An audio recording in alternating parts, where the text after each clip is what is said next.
You know how fast you were going? What? How fast you were going? I don't know. 10? 8.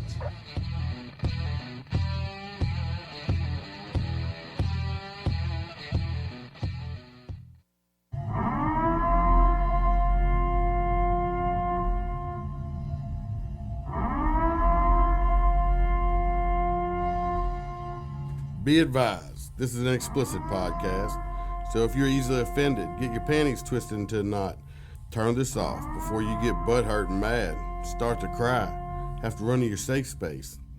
All opinions are those of the host and his guest and do not reflect the opinions of any government agency. Welcome to MOTORCOP Chronicles podcast. I'm your host, Iceman. If you went to listen to the other end of watch for January, I apologize. I don't know what happened. It was something happened with the audio. It was bad, and I didn't realize it before I put it out. Deleted it, pulled it down, and this is hopefully this one will be good. So unfortunately, we do have police officers, law enforcement professionals that were died or killed in the line of duty this month. I think 30 so far. It's too much. Hopefully one day I will have about 1 or 2 or 0 names to read out. But we're going to do it. Give them their honor as best as I can anyway. So at the end of this one, I'm going to play the eulogy for the police officer, Riviera, I believe his last name was.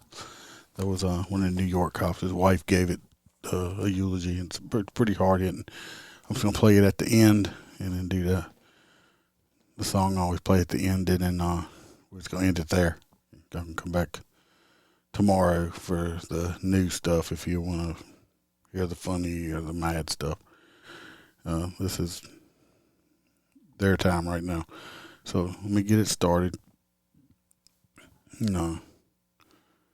Hopefully we'll get it right this time. We'll have no audio issues. So I apologize if you tried to listen to the other one. We have police officer Christopher Gibbons from the Dallas Police Department in Texas. End of watch was Sunday, January 2nd. He died from COVID-19. We have deportation officer William Hayes from the United States Department of Homeland Security, Immigration and Customs Enforcement, Office of Enforcement and Removal Operations, United States. End of watch was Monday, January 3rd. He died from COVID-19.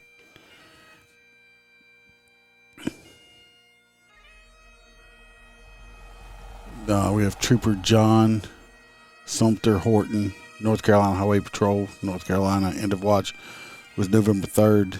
He was struck by a vehicle. Trooper Horton was struck and killed by a patrol car while conducting a traffic stop. Trooper Horton had detained the driver of the vehicle and was standing on the shoulder of the roadway with the subject. Another trooper arriving on the scene to back him up lost control of the patrol car and collided with the trooper's patrol car, which was then pushed into the trooper and the detained subject. The detained subject died at the scene, and Trooper Horton died after being transported to hospital. The area of the crash occurred and had snow and sleet throughout the day. Trooper Horton is survived by his wife and 6 children, parent, sister, and 2 brothers. He was 42 years old and had 15 years on the job. I think that might have been the one where it was his brother or something, I'm not sure. But it's got to be a hard pill to swallow right there. We have Deputy Sheriff Brian Venete, Curry County Sheriff's Office, New Mexico. End of watch was Monday, January 3rd, COVID-19. Police Officer Bart Lane Arnold, ended Police Department in Oklahoma. End of watch was Monday, January 3rd, COVID-19. We have Police Officer Jesus Chewy Laura, the Casa Grande Police Department out of Arizona.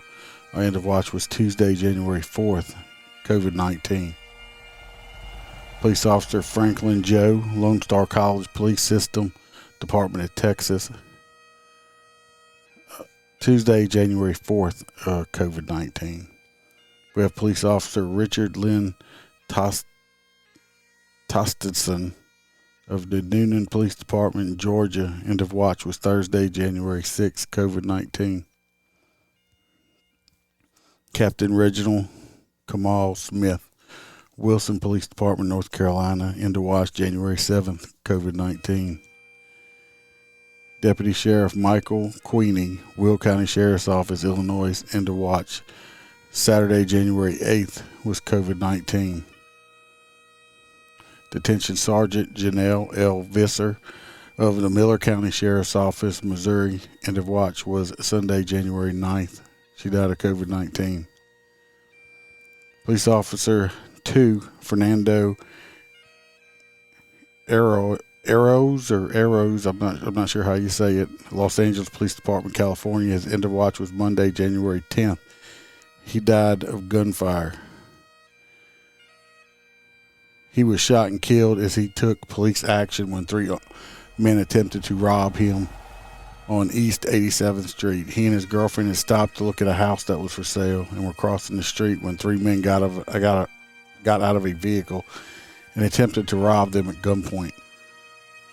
He directed his girlfriend to safety as the men opened fire on him. He was able to return fire, shot one of the men before being mortally wounded. He was taken to a local hospital where he succumbed to his wounds. 3 men and one woman, all members, associates of the Florencia 13 gang, were charged federally with violating a federal racketeering statute in connection with the officer's murder. He had served with the Los Angeles Police Department for almost 3 years and was assigned to the Olympic Division. He survived by his mother and his stepfather. He was 27 years old and had three years on the job. Police Officer Diane Gonzalez, New Haven Police Department, Connecticut.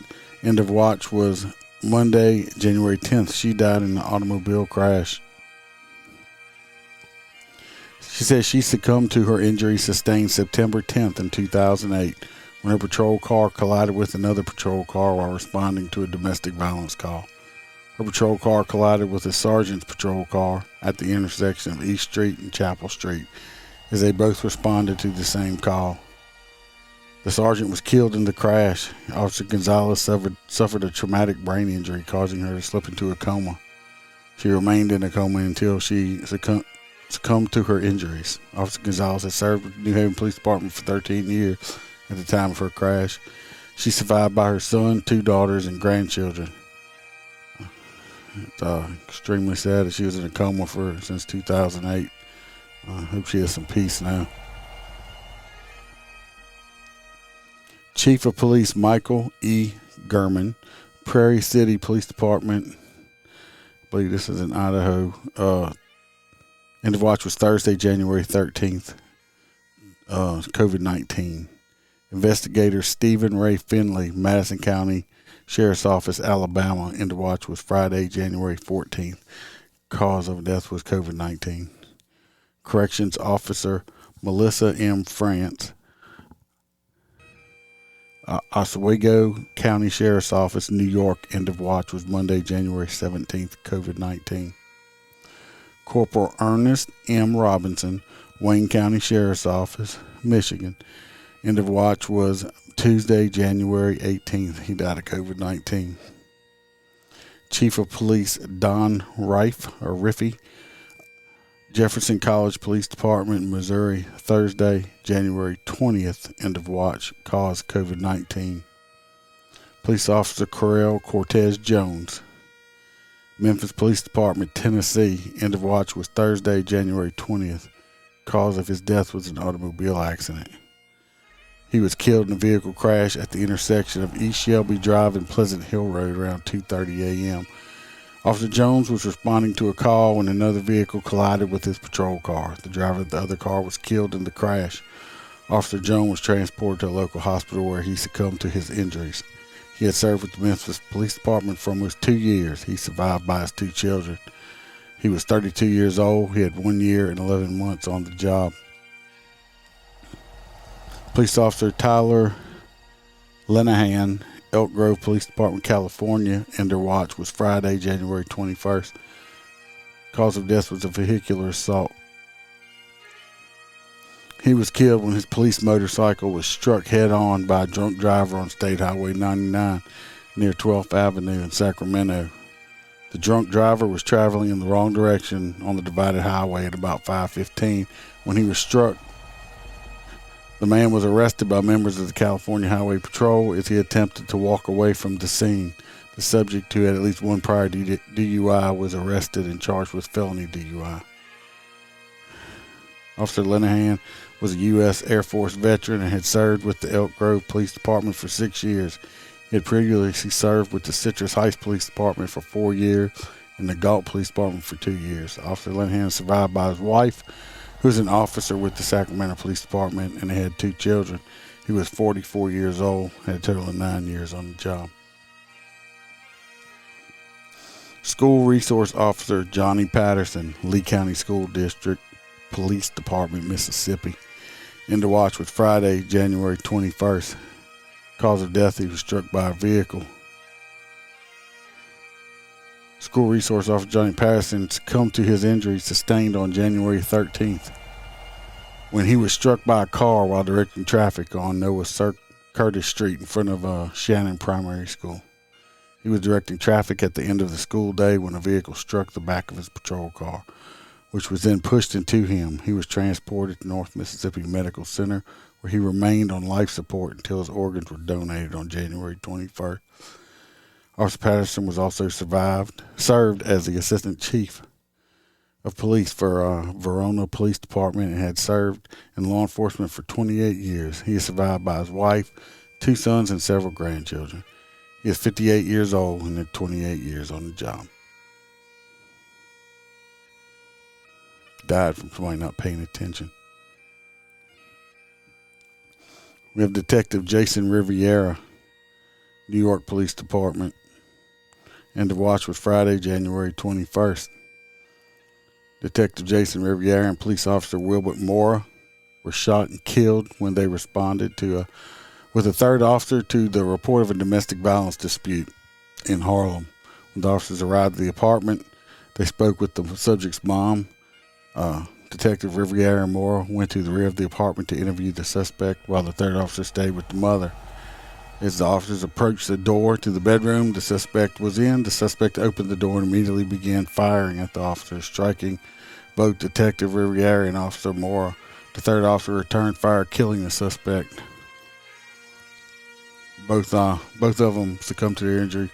Jason Riviera was 22 years old, had 1 year, 3 months on the job. We have Special Agent Anthony Salas, Texas Department of Public Safety, Criminal Investigation Division, Texas. End of watch was Saturday, January 22nd.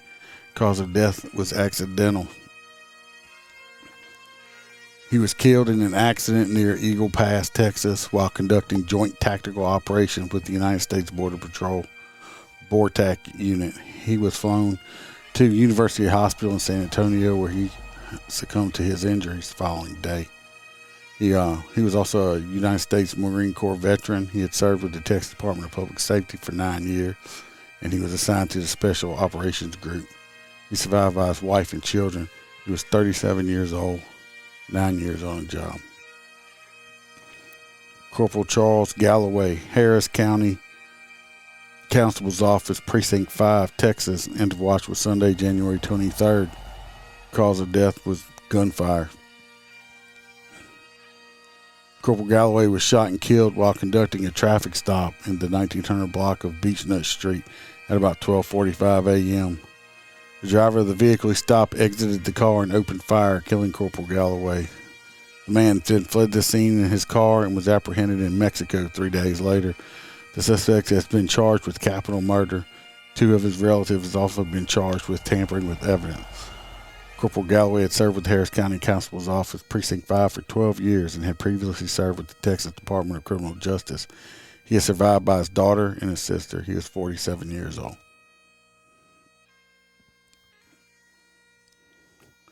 We talked about this Sergeant Ramon Gutierrez. I'm not saying his name properly. I apologize. Harris County Sheriff's Office, Texas, end of watch was Monday, January 24th. He was struck and killed by a drunk driver while he was doing wide load escort 1 a.m. in the morning. The woman drove around his police motorcycle and struck him before fleeing the scene. Another deputy stopped the woman a short distance away, placed her under arrest. He was charged with intoxication, manslaughter of a police officer, failure to stop and render aid in evading arrest, detention to motor vehicle. He was 45 years old, had 20 years on the job. He is survived by his wife and 3 children. Police Officer Wilbert Moore, January 25th, was his end of watch, caused death with gunfire. He was with Detective Riviera. He was 27 years old, had 4 years on the job. He stayed on life support for a while and then ended up donating his organs. Deputy Sheriff Noah Rainey, Carroll County Sheriff's Office, Indiana. End of watch was Saturday, January 29th. Cause of death was an automobile crash. Deputy Sheriff Noah Rainey and Corrections Officer Dane Northcutt were killed in a vehicle crash in Indiana while responding to assist a member of the Roseville Marshal's office during a vehicle pursuit.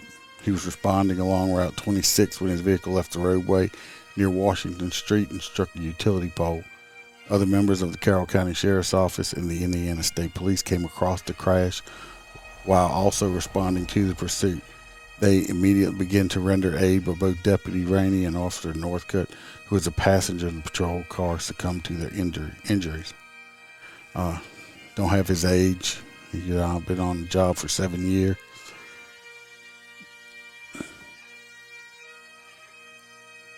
Jail Deputy Dane Northcutt from the Carroll County Sheriff's Office, Indiana, January 29th. He was in the vehicle with the other officer. No age or badge number or anything available on him. Deputy Sheriff Lauren Marie Redman, Loving County Sheriff's Office, Texas. End of watch was Saturday, January 29th. She died in an automobile crash. So she was killed in a car crash when en route to assist another deputy who had made a traffic stop. A tractor trailer attempted to turn in front of her patrol car on Highway 302, causing a fatal collision. She was a U.S. Navy Reserve veteran. She had served with the Loving County Sheriff's Office for 3 years and had previously served with the Hudspeth County Sheriff's Office for over 4 years. She was survived by her mother, sister, and 3 brothers. She was 41 years old, had 7 years on the job. We have Police Officer Donald Shatoya, Vancouver Police Department in Washington. End of watch was Saturday, January 29th. Cause of death was inadvertent gunfire.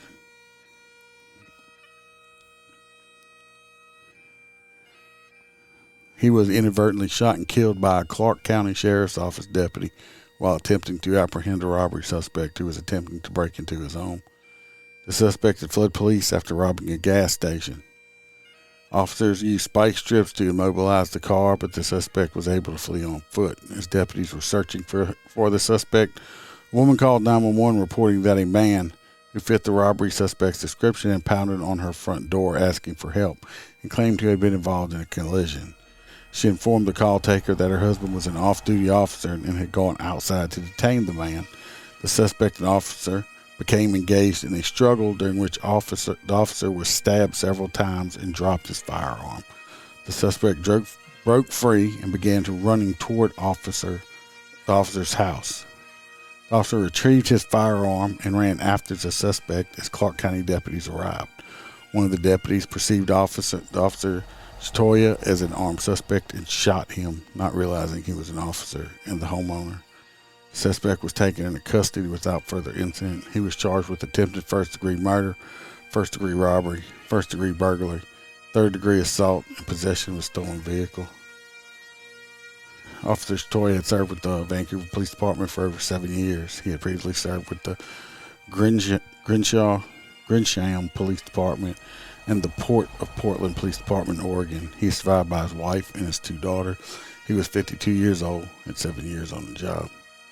And that's going to be a hard pill for that deputy to live with, knowing that. Police Officer John Painter, Bridgewater College Police Department, Virginia, end of watch, Tuesday, February 1st. Cause of death was gunfire. Police Officer John Painter and Civilian Campus Safety Officer J.J. Jefferson were shot and killed while responding to a suspicious person call. Oh, I'm sorry. That's for February 1st. We'll have to do that one. I'm sorry. I didn't see that one. It just came out today. They just added it. I apologize. We had 2 canines also killed in the line of duty. We had K9 Benji from the Heflin Police Department, Alabama. End of watch was Wednesday, January 5th. He was a German Shepherd male, 7 years old. He'd been on the job 5 years. He was struck and killed by a passing vehicle while conducting an open-air sniff during a traffic stop on I-20 near mile marker 199 at about 7:45 p.m. K9 Jedi from the Seattle Police Department in Washington. End of watch was Wednesday, January 5th. He was stabbed to death. He was stabbed to death while attempting to apprehend a burglary suspect. A resident in the home called 911 to report a suspect armed with a machete was attempting to break in. Responding units encountered the suspect, who then fled on foot. Officers pursued him, and then they sent the K9, was released to perform an apprehension. The man fatally stabbed the K9 during the apprehension and then stabbed an officer in the face before being shot and killed. He was a mixed breed male dog, 5 years old, had been on the job for 4 years. I have issues with this one, but I'll talk about it later. It's not the time I'm going to play. So unfortunately, we have way too many already this year. I hope this ain't a sign for things to come. So I'm going to play off Riviera's wife's eulogy, then we'll lock it down. Y'all can come back to tomorrow for the more fun stuff, not the non stuff. So y'all listen up to this. It's pretty emotional. I mean, this lady was strong to get up here and do this. So.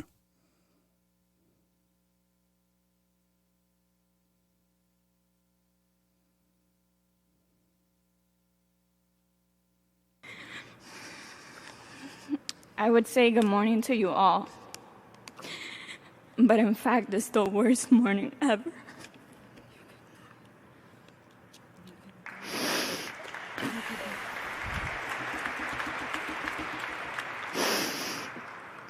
I can't believe I'm standing in front of thousands of people in the cathedral we plan to visit later this year. All of this seems so unreal, like I'm having one of those nightmares that you never thought you'd had. Friday morning, we were together, eating breakfast and drinking some Starbucks. Eating was probably our favorite hobby. Maybe that's why we gained those extra pounds. Friday morning began just like every other morning before work.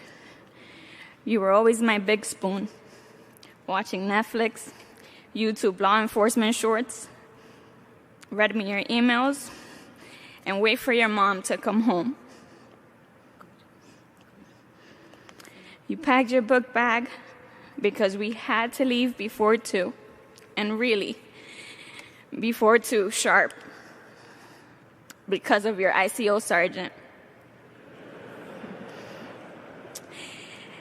You would drive me home and say goodbye with 3 kisses all the time, and texted me when you were 84. That was our routine.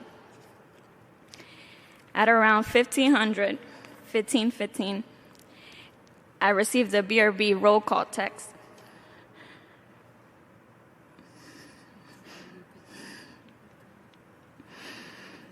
And throughout our day, you told me about your jobs till it was EOT. This Friday was different. We had an argument. You know, it's hard being a cop wife sometimes. It's hard being patient when plans were canceled, or we would go days without seeing each other, or when you had to write a report that would take forever because you had to vouch for so many things.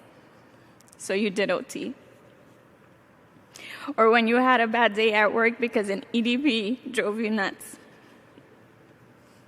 But you always reminded me that it was going to be all right. We were going to get through it.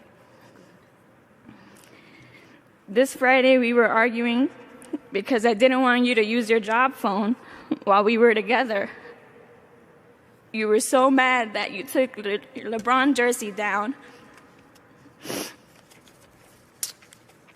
gave me your chain, and put the lotions I gave you for your ashy hands in the bag and said, "Here, take them." We left your apartment, and because I didn't want to continue to argue, I ordered an Uber. You asked me if you are sure that you don't want me to take you home, it might be the last ride I give you.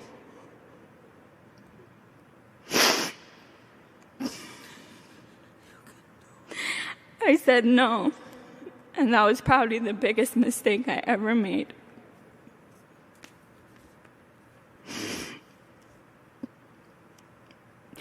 Later that day, I received a call I wish none of you that are sitting here with me will ever receive. I had gotten a notification from the Citizen app, which was my central, and I saw that 2 police officers were shot in Harlem. My heart dropped. I immediately texted you and asked you, "Are you okay? Please tell me you're okay. I know that you're mad right now, but just text me you're okay. At least tell me you're busy." I get no response. We used to share locations on Find My iPhone, and when I check yours, I see that you're at Harlem Hospital. I thought maybe you were sitting on a perp, but still, nothing. I called, and then called again, and then called one more time, and this time I felt something wasn't right. I messaged P.O. David and Joe because I knew they were your friends from the 3-2, and I get no response. Then I get a call asking if I'm Jason's wife, and then I had to rush to the hospital. Walking up those steps, seeing everybody staring at me was the scariest moment I've experienced. Nobody was telling me anything. Thousands of people were surrounding me, and yet I felt alone. I couldn't believe you left me.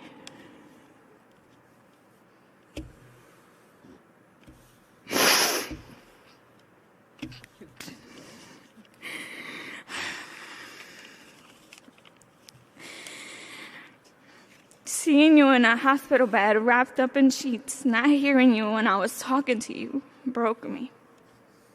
I asked why. I said to you, "Wake up, baby. I'm here." the little bit of hope I had that you would come back to life just to say goodbye or say I love you one more time had left. I was lost. I'm still lost. Today I'm still in this nightmare that I wish I never had, full of rage and anger, hurt and sad, torn. Although I gained thousands of blue brothers and sisters, I'm the loneliest without you. I know you're looking at me and beside me telling me I could do this, and I'm trying. Trust me, I am. But I didn't prepare for this. None of us did. Jason and I met in elementary school, Amistad, all the way up to 8th grade. We had the time of our lives. He was part of the cool kids crew. There was never a dull moment with him around.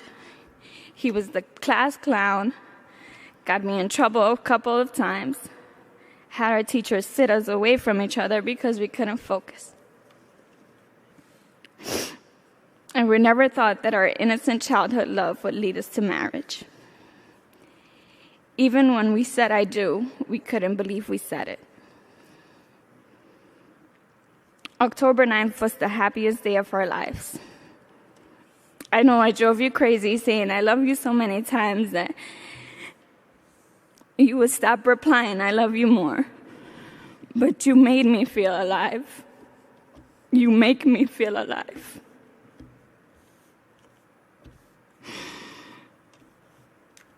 And Jason is so happy right now that all of you are here. Through pain and sorrow, this is exactly how he would have wanted to be remembered.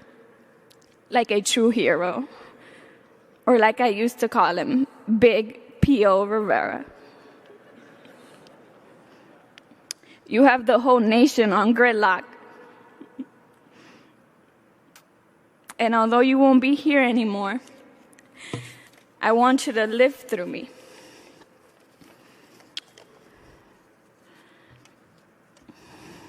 The system continues to fail us. We are not safe anymore. Not even the members of the service. I know you were tired of these laws, especially the ones from the new DA. I hope he's watching you speak through me right now.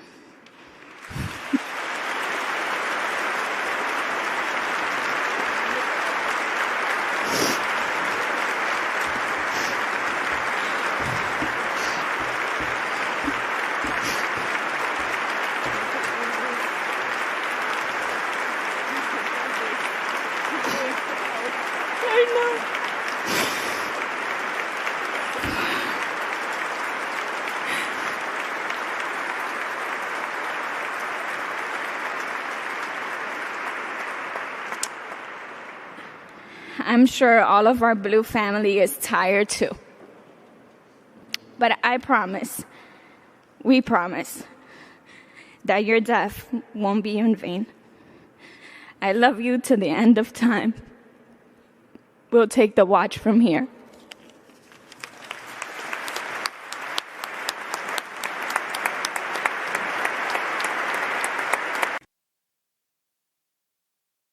Market and Lamar, Market and Lamar. Assist officer, shots fired. Okay, code 3, stay off the radio, officer down. Shots fired, officer down, it's an assist officer. Alright, we just don't know where the suspect's at. Saying the suspect has a rifle. Get out here, we got a guy with a long rifle, we don't know where the hell he's at.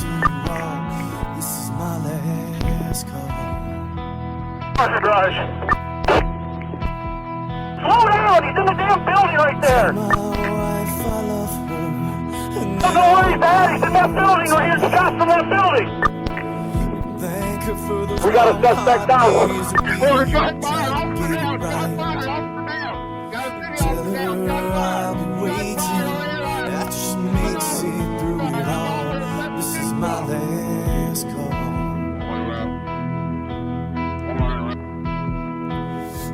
ask her to forgive me.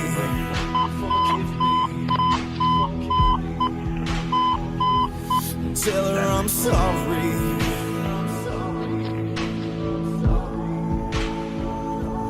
That I can't be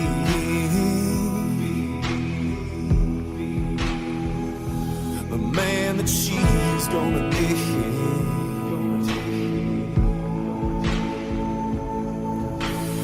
Tell her I'll be waiting where the winter meets the fall.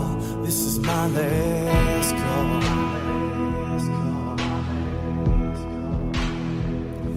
And tell my children that I love them.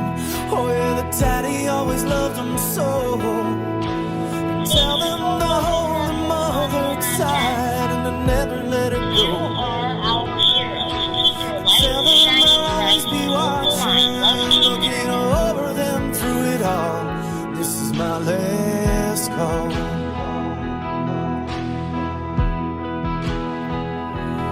Tell him to fight for me.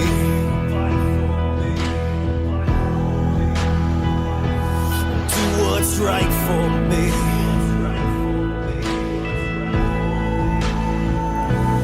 Choose the light for me.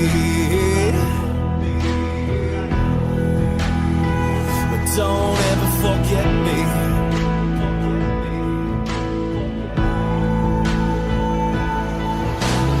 Tell them I'll always be watching, and I'll be there when they fall.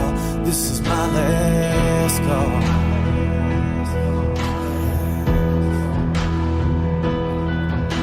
For those who serve beside me and who held that thin blue line, stand tall, stand strong, and hold your head up high.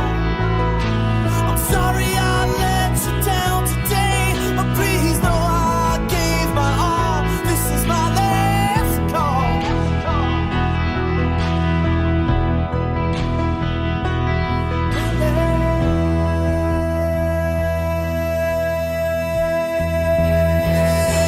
So raise a glass for me.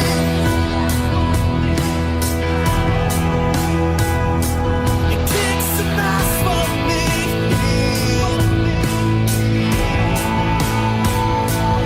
Ring a bell for me. Send a flag to hell for me.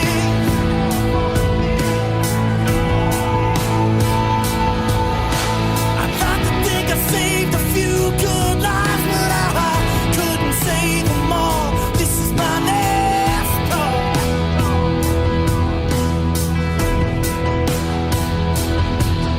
Yeah, I'd like to think I saved a few good lives, but I couldn't save my own. This is my last call.